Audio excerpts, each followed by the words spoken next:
I know Beyonce's back is hurt from carrying this film. Y'all already know what time it is. I got the black V-neck on.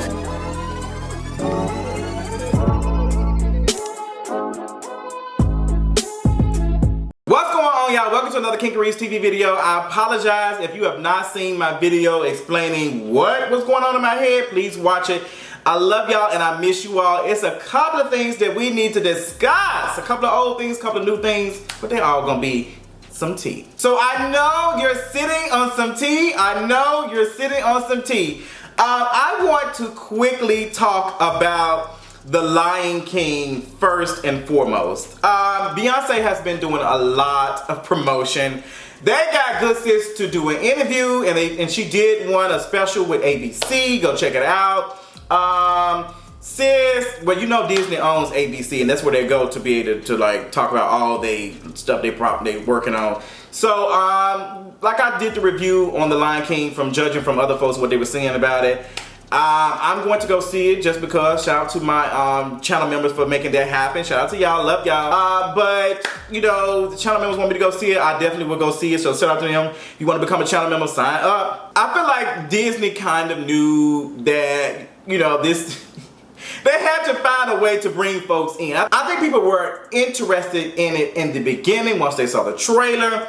But I think some people have been persuaded by the critics. And I think Disney is nervous. I think Disney is out here like, because they spent some money for this film. They had to, because they got B out here doing interviews with her leg. Like, sis is posting on Instagram. Sis is like doing, like, it had to be something. So I do feel like that even though the critics have been going in on The Lion King, and I don't think that, you know, if you don't like interested in seeing, I would wait till it comes. Like, I just wouldn't go check it out. But if you got some kids and stuff, and they've been talking about go take them to see it, all that type of stuff, but I think that it's still gonna do well. I think it's still gonna make some money.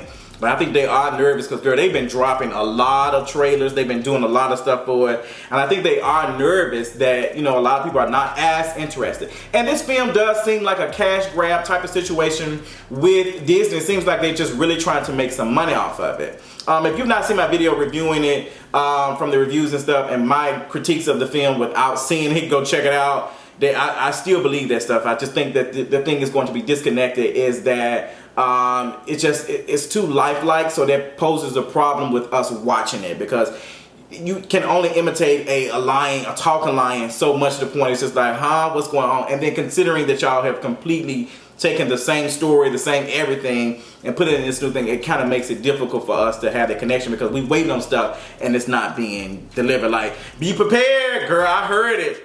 And okay. So with that being said, let's move on to something else that is lame. Ayesha Curry. Girl, I always love when you are on a Kinkeries TV video. Ayesha Curry was doing the Millie Rock. Who picks the cheese off of this? I know, that's ridiculous. I missed that. Hey! I was just left in dazed and confused, not because she don't know how to dance, but I just seeing Ayesha Curry like break out of that traditional Christian good girl that she was trying to be is so cute and hilarious and cringy all in the same time. Because you had her like in the beginning was, you know, Miss Goody Two Shoes.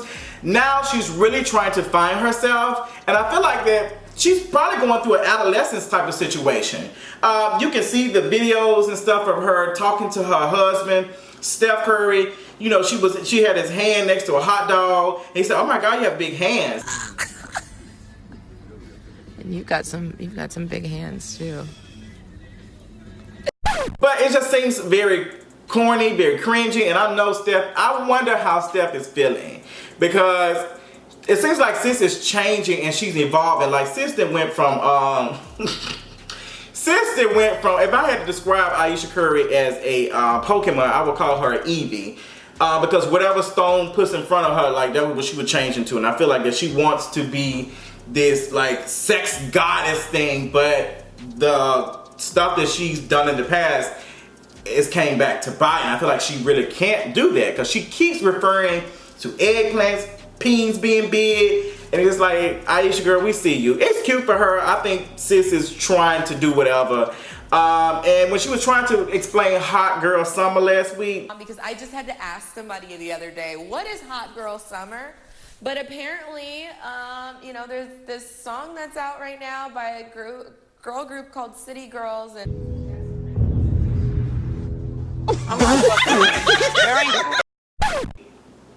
I cringed. She was in an interview and she was trying to explain what it was, and it was just the corniest thing I've ever seen. And it's interesting seeing all these brands try to explain and try to use Hot Girl Summer to promote. You got Wendy's out here talking about the official hot girl drink of the summer.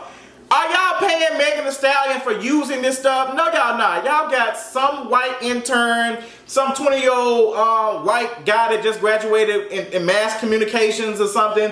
And now y'all got him out here copying and pasting black culture and posting it on Wendy's Twitter account. Like, girl, I'm just tired. I need to see you, who is in the boardroom, who is running this stuff, all of that. Y'all ain't gonna be like Popeyes. Y'all got Louisiana Fast, and then it's a white-owned corporation. But y'all got this black woman coming out with some sweet tea and some hot sauce. Girl, I see right through you. Why do you do this? Why do you, come on, Nicki. But Ayesha Curry, girl, no man. Speaking of Nicki, girl, I was gonna save you for another video, but I'm gonna talk about you now. I'm gonna quickly talk about Nicki Minaj going off last week on Instagram, talking about she has promoted black female rappers before, and that y'all need to respect the queen when she sees one. Sis went on a whole rant on Instagram. And she's been going off on Twitter. Some guy called her out and said that she was lame and such, she never really did nothing. Then she went back and saw a tweet. Well, some of her fans probably, the bars probably pulled it up, where he was on her. He was riding. I think it was back 2014, 2015. Since then deleted the Twitter. Nicki Minaj is in this realm where I told Cardi B to stay away from, where she is always heavily invested and all of these things that people are saying about her. Now, I do feel like people are way harder on Nicki Minaj as far as social media stuff. I feel like they drag her way more than they drag Cardi B, honestly. I'm gonna have to be honest, like, girl, Nicki can literally, like, sneeze, and the girls be, that's why she ain't the queen of rap. Like, it'd be funny. But I think that Nicki Minaj has put herself in this situation. And I'm not sure if karma is coming back. It's just a lot going on. You got Lil Kim over here doing mumble something on Instagram Live, not making any sense. Girl, sis was out here looking like a Pokemon on the live. Like, she just seemed like she couldn't get it out. My heart goes out to her. But Nicki Minaj, all this spazzing out, this going in, and you talking about what you've done. Like I said before, if you wanted to prove a point with Queen, you could have had some female rappers on there. And I think what Nicki Minaj is feeling is that, girl, all of these folks, you got Megan Thee Stallion, Tierra Whack, Light Skin Keisha, Cash Doll, all these like female city girls, like you got all these like getting all of the shine, like, and everybody seems to be vibing off of everybody. Like, it's no situation where one is, oh girl, I can out-rap you, and even when someone is brought into the conversation of like, oh sis, I write my own stuff. It's like, girl, but we all good out here. It's just, no, sis, we all out here doing our thing. And it's not what we're used to, where one person was rooting for said person, female rap, and like they never respond or dismiss those comments. They just never say anything. And then like the tweets and all type of shady stuff, and then it be like beats. Like, you just have all these female rappers out here bringing it. And then you got, you know, folks like Jermaine Dupri, who opened their mouth doing interviews before even brushing or flossing his teeth. That's another conversation. Say that for the video that I did on Dear Jermaine Dupri. Check that out. But Nicki Minaj, I do feel like that since you did kind of cause us a little bit. Granted, some of the critiques on you is like, I be like, that's too much. And to the people who are always saying, girl, who you like? Cause you don't never be on Cardi. You need to go check out my Dear Cardi videos. I've done some of the videos on Cardi B. It's not even funny. And I did a couple on Nicki Minaj. Like, I don't know how many times I have to tell people this, but I honestly don't care about nobody like that when it comes to these folks in the industry. I'm not a fan of any said female rapper, queen of rap, part-time queen of rap, all of them folks. I just really don't care. I want all of them to be able to do what they do and love them or love them. But if anything, I'm gonna root for the underdog all the time. Like, I really would like to see Cash Doll do more. I'm rooting for Cash Doll 100%. I'm not a stand of Cash Doll because I don't stand for any of these folks. Honestly, I stand for kingeries.com. That's it. I don't know how many times I gotta tell y'all that, but girl, if it ain't putting no money in my pocket, I can't really stand. And the people who put money in my pocket and continue to support me are the folks who's watching. So I'm gonna always be critical of every single one of them with no bias. Get into it. So P. Diddy wants to bring back Making the Band. Diddy Bob. We don't want it. We don't want Making the Band at all. You need to be making some more contracts and paying these folks. You need to be making some checks and sending them out to them folks that you dismissed from the other Making the Band. Like, you took them folks through hell from the first Making the Band and the second one, like Danny Kane. Like, girl, you did the most. And we don't know what none of these folks said. What happened to Money Train or On the Last Train to Paris? What happened to all them folks? Like, they gone. You had them folks coming to Love and Hip Hop Atlanta trying to get a check. And Mona Scott ain't heard from them since. Like, Mona Scott ain't even had them folks on there since then. So, Diddy, I'm not interested in watching no Making the Band. I know there was some type of thing that he was trying to see if he can gear up some attention on social media to see if people are interested in it. But Diddy, I want you to stay away from music, period. Because you don't do a good job. You be sucking the soul out of these folks. And you honestly need to leave them alone. You are a little bit of what's wrong with the industry right now. And I don't trust Diddy at all. Keep him away. Don't sign no contract. That man, like, no ma'am. Honestly, no. Girl, I had something to say, but I'm gonna keep it to myself. But Diddy, we don't want no Making the Band, nothing. Make some checks and send it out to these folks who you done fucked over. Let's have a cute conversation about our girl, Scarlett Johansson, or whatever her name is. Johansson, girl, she might as well be a Muppet, because sis be transforming to anything. But everything included a woman of color or a black woman. Girl, so Scarlett, did this interview, and she was just talking about, I should be able to play anybody I want to. Like, girl, I should be able to do all of that. She had this to say in her interview. As an actor, I should be allowed to play any person or any tree or any animal, because this is my job and the requirements of my job. There are a lot of social lines being drawn now, and a lot of political correctness is being reflected in art. Girl, you should have sat there and ate your food, sis. You should have sat there and ate your food. Let me scoot up, girl. I need to scoot up, girl. This is what you get when you get a white woman who doesn't understand, which is the majority of the white women in the United States of America. Sis really believes it's just, I'm an actor. I should be able to play any role. This is my job. Like, she really thinks that she should be able to play a trans person. She should be able to play a woman of color, a black woman, an Asian woman. Girl, they drag you for Ghost in the Shell. And you think that you are really this talented actress, which you are not. I think you're pretty decent. But sis, you're not even good enough to where you think you are to be able to do what you want to do. See, what you want to do is not exactly what you're going to do. And I'm glad that people are calling you out. Now you want to say, oh girl, I didn't mean that. I said that the wrong way. Ma'am, if we're writing a story about a trans woman doing something, it needs to be played by a trans woman. If we want to do a movie where the story is about a fat black woman, then we need to find a fat black actress. We do. I'm not understanding how hard it is, because you are taking that person's role, and it's probably not even that many available. So why can't it, even if they're not known, make them known? Get a person to be able to play them, and hopefully it's not Taraji wearing a fat suit. It's just, no ma'am. It's a no ma'am. And Scarlett doesn't recognize that because she's never been challenged. She's never been challenged on the things that she says. She thinks it's perfectly okay, which makes me question her character.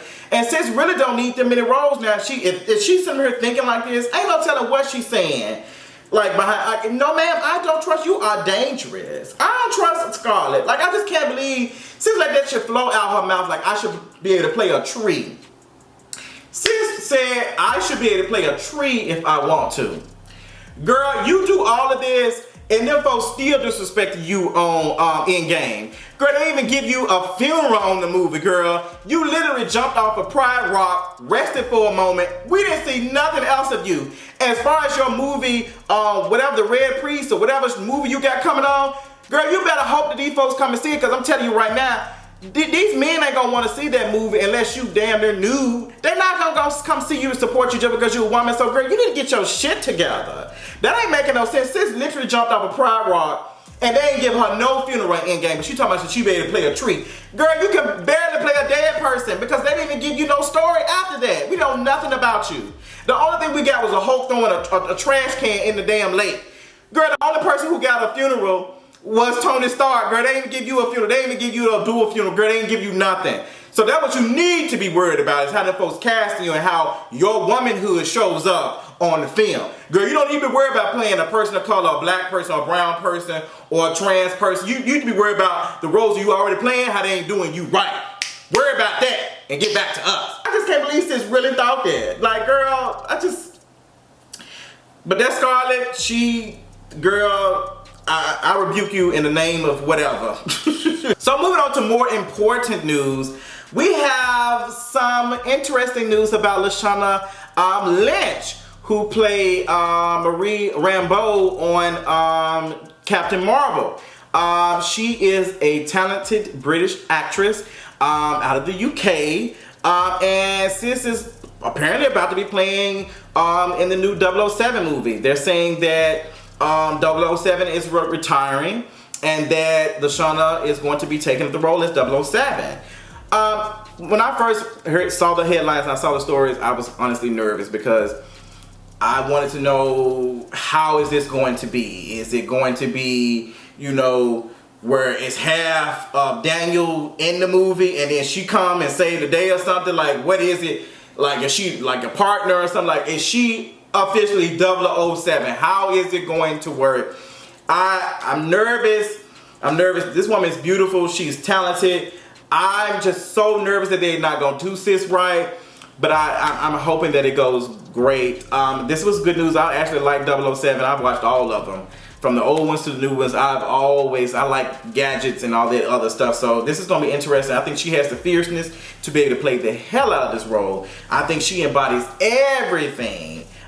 She's just so, like, I can just feel her flipping and doing all types of stunts and just giving me my life. Girl, I cannot wait to see this film, and I hope it's done right. We gotta hurry up and get her on this before Scarlett grabs some clay and try to pretend like she's her, because y'all know she like the Ditto Pokemon. She'll transform to anything, a tree, she said. But with that being said, girl, this is the end of the King of Reese video. I appreciate you all. Let me know what y'all thought about the topics, honey. What do y'all think about this new 007 story? What is going on? Let me know in the comments, and I'll talk to y'all later on tonight. Bye.